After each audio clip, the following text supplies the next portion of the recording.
Schein Time on a Friday. Should we be concerned after seeing Fernando Mendoza throw a pick six last night? I'll tell you why C.J. Stroud is the most important player in the league this season. More quarterback talk. Brock Purdy, Bo Nix, Geno Smith, Drew Aller, Joe Burrow running out of patience on a Super Bowl return, and our Jamar Chase and T. Higgins, the undisputed best wideout duo in the league. Garrett Cole dominates. Jacob deGrom makes history. All next on Schein Time. Don't stop. Keep it coming, baby. Don't stop. Were those minutes still there in this game, or you kind of felt a little bit more comfortable after that one game with I would say I would classify jitters as over the top. Evidently, you're always feeling your nervous system activating. However, today I thought I saw it very well, and evidently there was one unfortunate play, but even that play I thought I saw it well, just didn't make the right throw. That, of course, is Fernando Mendoza discussing his first NFL interception, which is also his first pick six. That was officially his welcome to the NFL moment, and the optics on it, not pretty. I mean, it's a Joe Buck, Troy Aikman, ESPN special, national TV. He's trying to check down, throw over the middle. Bam! It's a pick six. Let me tell you something. I think last night was another example of why Fernando Mendoza should start week one. I thought the way he responded after that pick six was absolutely sensational. The way he was able to calm his nerves. The way Max Crosby went right over to him and said, "Kid, you're going to be okay." I absolutely love what Clint Kubiak had to say after the game, because it was a perfect opportunity, and the messaging has been Kirk Cousins, veteran quarterback, Mendoza needs time. But after the game, Clint Kubiak said, no decision has been made at the quarterback position. Whoa, that's some news we could use, especially someone like me who has been saying since the Raiders got the number one pick in the draft, it's got to be Mendoza, and Mendoza has to start week number one. And you saw this past week, Fernando Mendoza took reps with the first team for the first time. You saw Fernando Mendoza throw that first interception, and guess what? He was able to get off the mat and play solid football for a first half in a preseason game against the Houston Texans. And when Clint Kubiak said we have another week, no one is getting handed any job, that to me was noteworthy here. Because to me, what I see on this screen, nothing but positives. Seriously. And I get it. Numbers not great. And Mendoza last year at Indiana literally pitched the perfect game, perfect season, one of the great single seasons. Horatio Alger story for Indiana, for Mendoza, out of nowhere, Heisman Trophy, wins a natty, one of the great single seasons in the history of college football, one of the great stories in the history of college athletics. Fernando Mendoza's ready to rock and roll. And what Kubiak said post-game to me was noteworthy. As important or more important than anything that we saw when you take a look at the actual game. I want you to take a look at the Raiders' first 5 games of the season. And it starts with Miami. And I want you to stare at this as I talk for a second. Let me paint the picture for you. Dolphins lead Vegas, in Vegas, 7-6 at halftime. Kirk Cousins gets the start. The offense is stuck in the mud. Cousins has been one of the worst quarterbacks in the NFL the last 2 years. If I'm Clint Kubiak, would I go to the bullpen at halftime? Not only would I do that, I'm demanding it. I'm calling for it. And even beyond the optics and who gets the start week number one, just because you're the starting quarterback and you lead the first team offense on the field to start, doesn't mean you finish the game. Fernando Mendoza should absolutely be a heartbeat away the second he's ready, the second this offense sputters. And look, I think the Raiders with their offseason, with Lindenbaum at center, keeping Max Crosby, the additions they made on defense, with the great Clint Kubiak coaching the team, I look at these first 5 games, I see 3-2. And I think they can split in the division games. I think they can absolutely beat a banged-up New Orleans Saints team. And listen, last year, a terrible, poorly coached Raider team won week 1 of the season, got to jog the mental Rolodex to remember this, in New England. So can the Raiders this year go to New England and win? Why the hell not?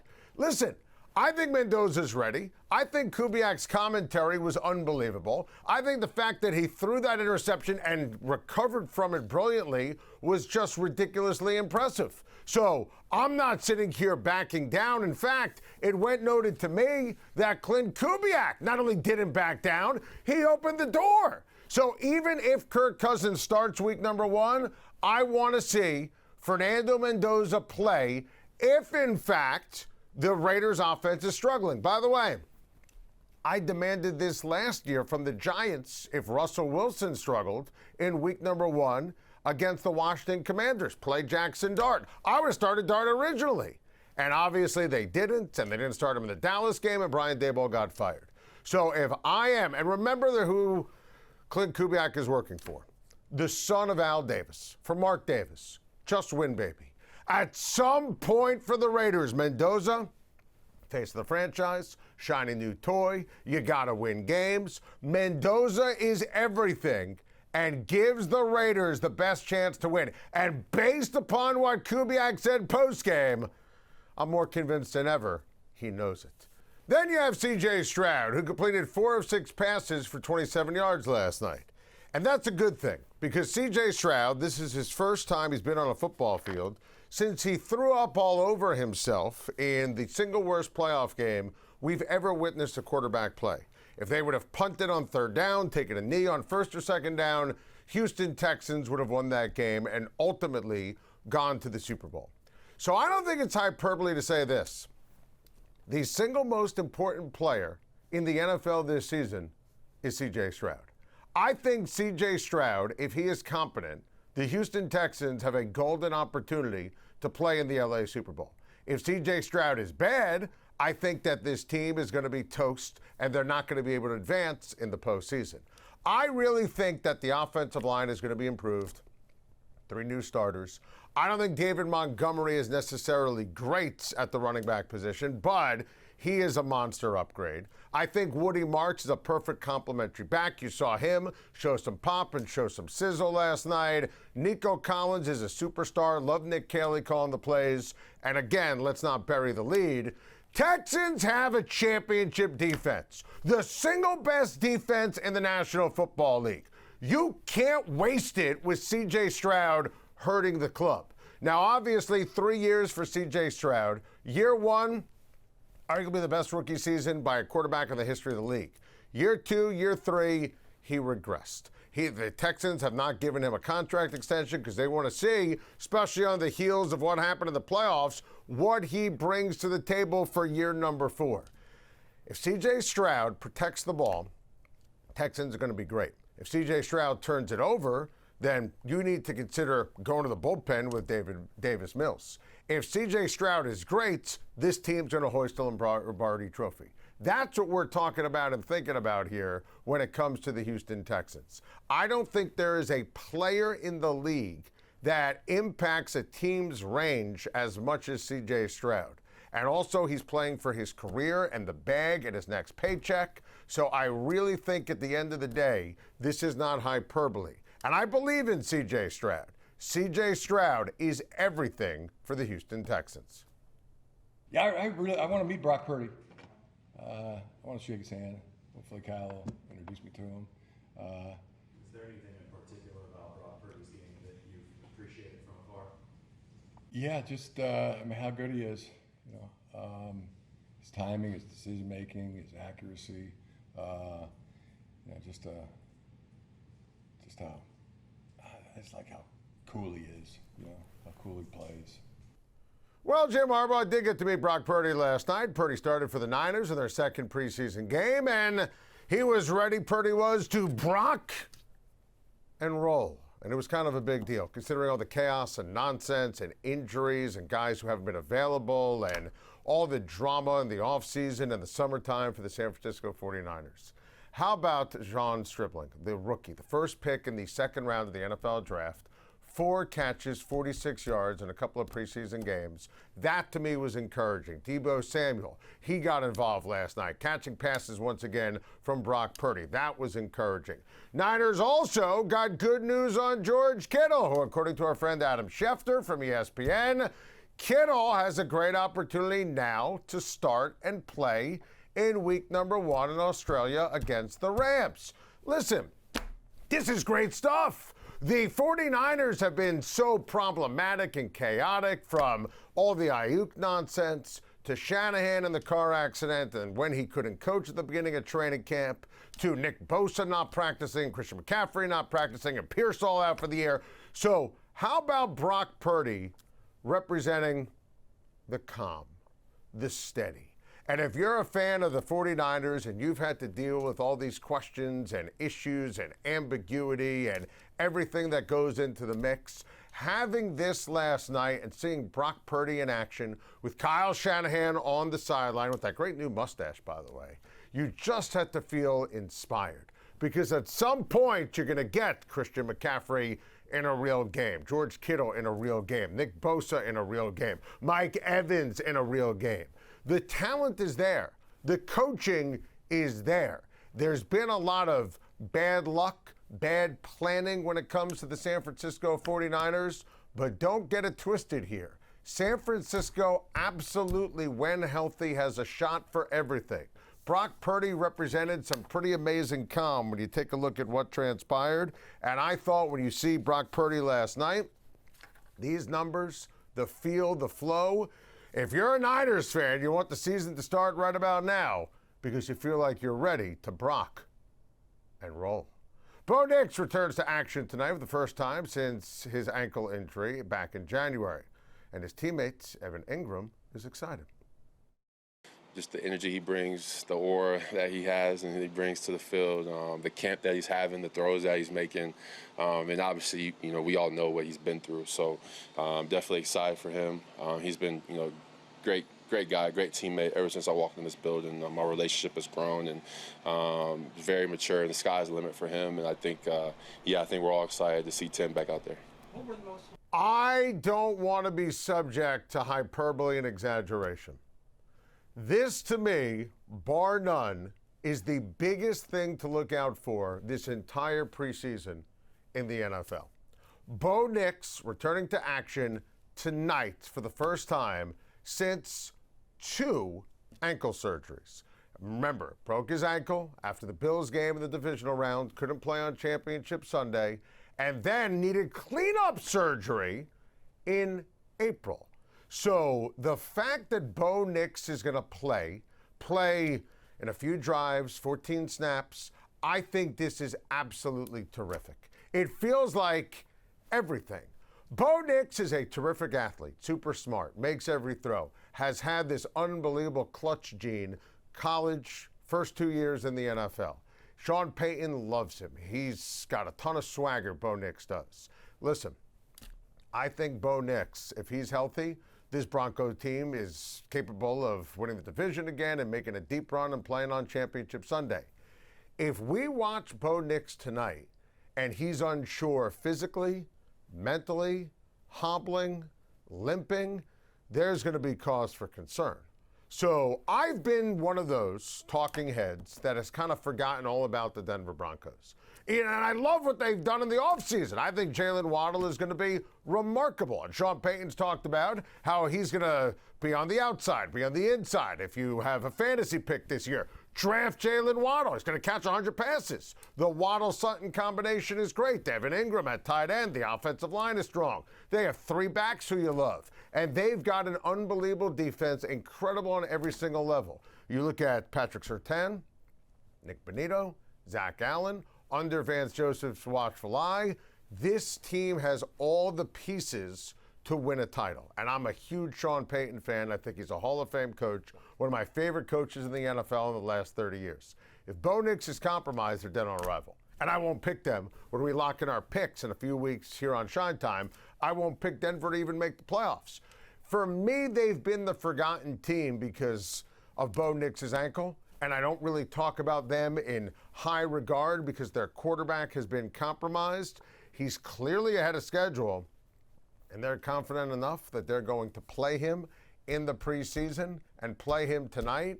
So I think this feels like everything. As all the developments in preseason football, Bo Nix playing is a massive sign. Bo Nix surviving tonight is even bigger. And all I want to do, I don't care about his stat line. Don't care about touchdowns, interceptions, completion percentage. I want to watch Bo Nix tonight, and I want to believe that he's going to be ready to beat Kansas City and Patrick Mahomes week 1 of the NFL season. I want to watch Bo Nix and believe that he's going to be 100% healthy for week number 1. If I feel that way after tonight, we'll pick the Denver Broncos to make the playoffs. Sticking with quarterbacks, Geno Smith is going to start for the Jets tonight in Pittsburgh. And honestly, I'm really fired up. Seriously. Geno Smith didn't play last week. It was a bit of a surprise. He was a little nicked, and Cade Klubnik got the nod for Aaron Glenn's team.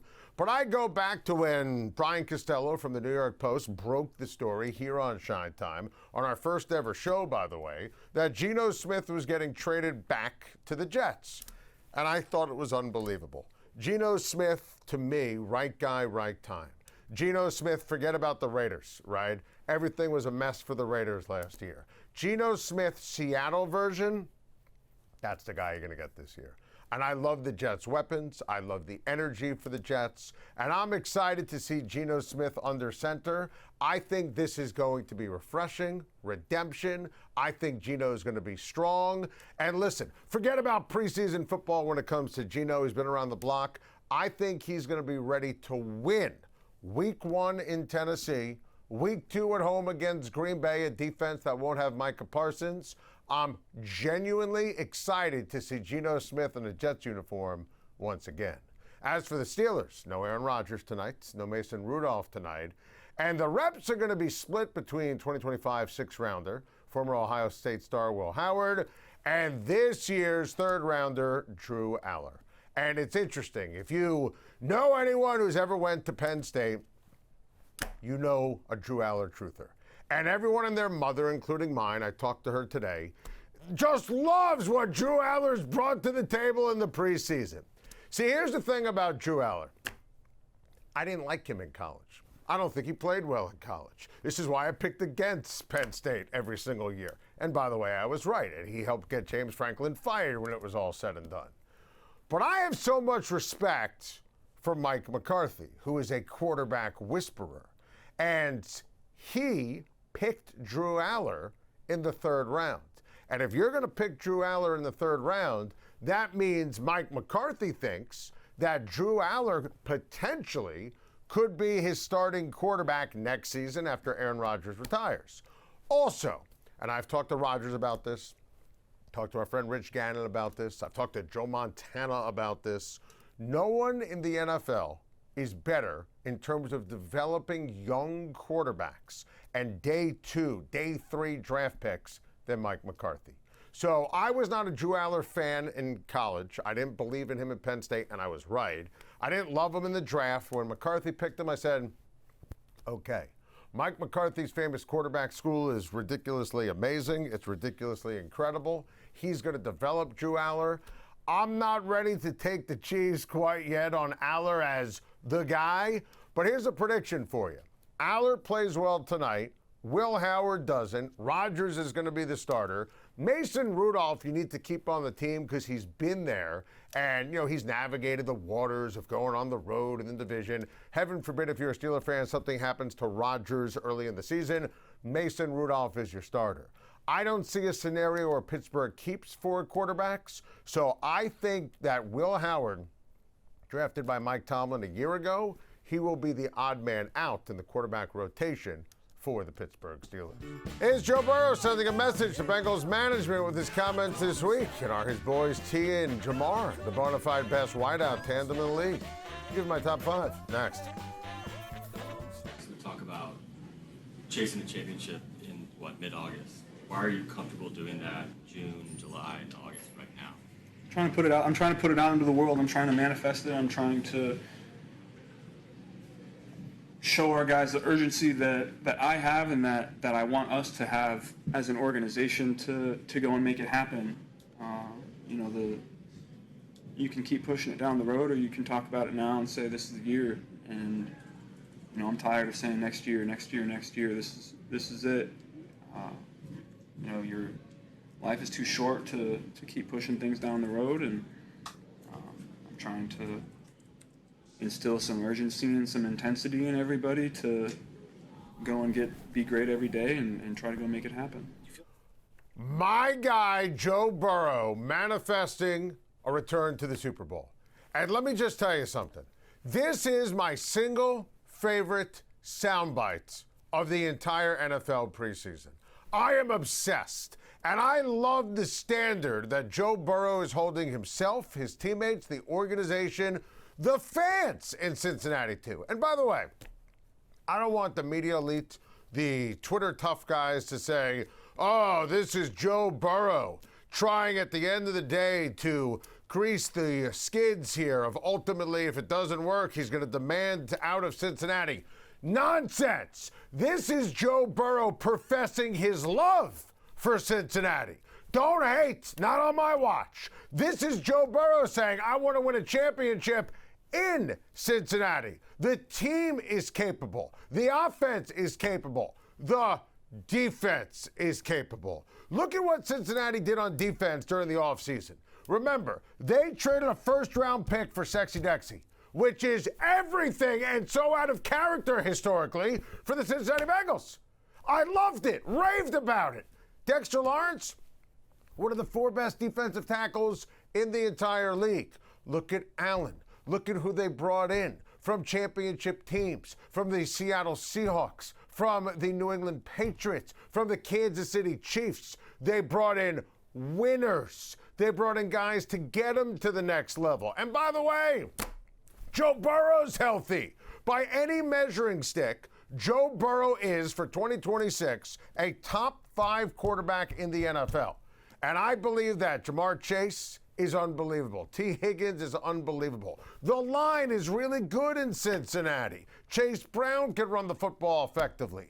And Joe Burrow, when you look at this team, he is saying, guys, get on my back. You look at the Bengals and their odds for this year, I'm telling you, the biggest lock is Cincinnati to make the playoffs, Cincinnati over for the wins, and I'm telling you, I like Cincinnati to win the division. Everyone loves the Baltimore Ravens, Lamar Jackson, Jesse Minter, and I respect the hell out of them, and I'll pick them to make the playoffs, but Joe Burrow's team is better than everyone else. I think that this Bengals team is absolutely going to win the very competitive AFC North. I love that Joe Burrow is not afraid of talking about how great he thinks this team can be and will be. I think Joe Burrow, there's a real shot he leads the league in passing yards this year. I think this team, if you look at their schedule, if you look at the talent on the squad, if you look at the energy in Cincinnati after the incredible offseason, I'm telling you, they're winning at minimum, if things go wrong, 12 games. That's how great I think the Cincinnati Bengals are going to be. And I'm obsessed with our guy Joe Burrow talking big because he knows he's got the weapons on offense and defense to match. So, where exactly do Joe Burrow's weapons fall when you look at receiver tandems in the NFL? Let's rank them, okay? Sure, there'll be no controversy here. Let's go over my top 5 receiver combos in the league, starting with number 5. My 5th best receiver tandem in the National Football League, we're going to go with Waddle and Sutton for the Denver Broncos. And I think Jalen Waddle is absolutely terrific. I think he's going to catch 100 passes this year from Bo Nix. Cortland Sutton is very underrated. And I think this combination and this trade, bringing in Waddle, was absolutely incredible. This combo is going to be dreamy for the Denver Broncos. At number 4, I really think that Justin Jefferson is best receiver in the NFL. Don't sleep on what Jordan Addison brings to the table. I think that, and again, we're going to weight it here, and Justin Jefferson as your number 1 is everything. Jordan Addison, I think people sleep on his ability to stretch the field. By the way, I think that Kyler Murray is going to maximize these guys. That's going to take them to a different level. It's a ranking for 2026. We're going into the crystal ball. Jefferson is my guy, taught me how to do the gritty. I really think that this combo is going to be incredible this season. At number 3, when you look at it, Puka Nacua, Davante Adams. And they very easily were in the mix. 1, 2, and 3 here. You can have a real intelligent discussion on how you rank it. Puka Nacua is unbelievable. Puka Nacua could end up leading the league in catches this year. Now, Davante Adams, to me, is a first ballot Hall of Famer. Has a lot of gas left in the tank. Did get a little nicked at the end of last year. The only thing that maybe prevents me from putting them at 1 or 2 is age for Davante Adams. But I expect the Rams to be incredible. Stafford delivers them the ball. Sean McVay finds a way to get these guys open. Obsessed with Puka Nacua and Davante Adams. Number 2 for 2026. CeeDee Lamb and George Pickens. And I know CeeDee Lamb said that this duo is the best in the history of the NFL. I don't even have him number 1 in the league this year, but I'm putting him at number 2. Lamb's healthy. Lamb has the chops for the big moments. I think CeeDee Lamb's going to be first-team All-Pro. I think you need to draft CeeDee Lamb in your fantasy league. George Pickens is playing for himself, playing for his numbers, playing for the team, playing to win, playing for the bag on a franchise tag for his next contract. Monster year coming up for George Pickens and CeeDee Lamb. And my number 1 receiver tandem in the NFL for this year, Cincinnati, baby. I just am obsessed with Jamar Chase. And T. Higgins, to me, is the most underrated wide receiver in the entire league. I mean, T. Higgins, he's built like Kevin Durant, and his hands and his height and his ability to out-grapple DBs is incredible. Jamar Chase is going to have a monster year. And that chemistry that Burrow and Chase have had for their entire lives, going back to LSU, their friendship is special. Chase is a special player. I just love this passing attack, and that's why when Joe Burrow starts talking about a championship, I love this. So we're going to put Chase and we're going to put Higgins number 1 on the list for receiver tandems for this upcoming season. Kings of the Hill. Garrett Cole dominates as the Yankees sweep. Jacob deGrom makes hurling history. We're going to wrap up the week on Schein Time. Next.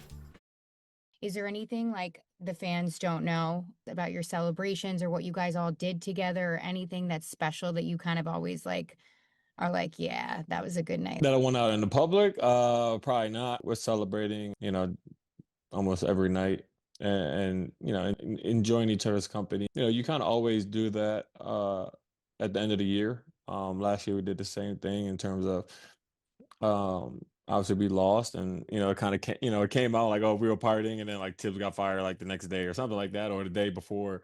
But it's like, you always want to go out and celebrate, at the end of every year, like with that team, because at the end of the day, like that team in its entirety is never going to be back together. You're not going to have that same locker room. Guys are going to go in, guys are going to go out. So no, I mean, we had a bunch of times where we were able to go out and celebrate as a team and as a whole. And I'll leave those details out for another day. How great is that? That, of course, post-sports, senior sports entertainment reporter Jenna Limoncelli with the champ, our guy Josh Hart. Jenna sat down with Hart and his roommate show podcast host Matt Hillman regarding life after their 2026 NBA title, plans for taking the roommates to the next level, and so much more. Head on over to Post Sports Online now to read Jenna's full exclusive interview, and head on over to the New York Post YouTube page to watch it. And plus, P.S., if you haven't subscribed yet to our new YouTube page, the hell are you waiting for? I mean, go subscribe right now on YouTube at Schein Time. My New York Yankees finished off a 3-game sweep of the Orioles in Baltimore last night, led by Garrett Cole, who went 6 innings, giving up just 1 earned run with 8 strikeouts. Another gem from our guy, Garrett Cole. And I want you to take a look at Garrett Cole and what he's done in his last 9 starts. Garrett Cole is back, and it's absolutely amazing if you're a diehard Yankee fan. And listen, you look at Cole, last 9 starts, 7 quality starts. Since the calendar flipped to July, he is really humming. He is ticking. He is vintage Garrett Cole. This is incredibly inspiring if you're a Yankee fan like me. Offense, hit, miss. Last night you saw Garcia and Elliot Ramos joined the party and get some stuff done, and that was obviously huge for the New York Yankees. Bellinger in a rehab assignment last night. That was great. Judge is finally swinging off a tee. Reasons to be optimistic here if you're a fan of the New York Yankees. Got to get Max Fried healthy, but Garrett Cole doing what he did last night, I thought that was just absolutely awesome when you look at it from a Yankee perspective. Finally, last night in Texas, my guy, Jacob deGrom, made history, becoming the fastest pitcher by innings pitched to reach 2,000 strikeouts. At age 38, his career is nearing the finish line. So the debate ensues. Is Jacob deGrom a Hall of Famer? Let me give you a very strong take. Absolutely, positively, Jacob deGrom should be in Cooperstown. Jacob deGrom is one of the most dominant pitchers in the last 40 years in Major League Baseball. And injuries have been a factor, obviously, right? But Mets fans know better than anyone else that when Jacob deGrom was Jacob deGrom was the best in the business. Untouchable, unhittable. Cy Youngs, top Cy Young finishes, must-see TV. Obviously, this guy is remarkable. And that stats in terms of innings pitched, fastest to get to 2,000 strikeouts, it kind of hits at home. Look, this resume tells you everything you need to know. We're talking about a guy who has won the Cy Young a couple of times, strikeout machine. Look at the win-loss record. Look at the ERA. Look at the whip, which shows you he didn't mess around and throw balls out of the strike zone. Look at the strikeouts for Jacob deGrom, an all-star. Injuries, obviously, were always an issue with deGrom, but we are talking about a guy who was the guy for so long in Major League Baseball. Now, let's combine it, right? In baseball, you always hear the word compiler for the Hall of Fame. Tommy John, rest in peace, unbelievable guy, great for the Yankees, Dodgers, other teams. Tommy John's not a Hall of Famer. Very good to great pitcher. When Jacob deGrom was at the height of his powers, he was the best pitcher in baseball over a short period of time, but for 5 years, he was the absolute best pitcher in baseball. Even a Ranger fan will tell you, whenever he's been healthy, he's been untouchable, unhittable, everything you want in a surefire all-time great. Every single time Jacob deGrom would toe the rubber, Mets, Rangers, your team had a chance to win because he was the best damn pitcher on the planet. So every situation is different. I was banging the drum for years. Finally, Terrell Davis got in, shorter career in the NFL, running the football. I appreciate great long careers as well. Jacob deGrom is an exception to the rule. He was untouchable. He absolutely, positively goes to Cooperstown. That's the show. If you missed any portion of the show, just do what I do, rewatch the show over and over and over again. Go to our new YouTube page, subscribe, like, at Schein Time. We're going to see you Monday on Schein Time. First ever flag throw. How about that?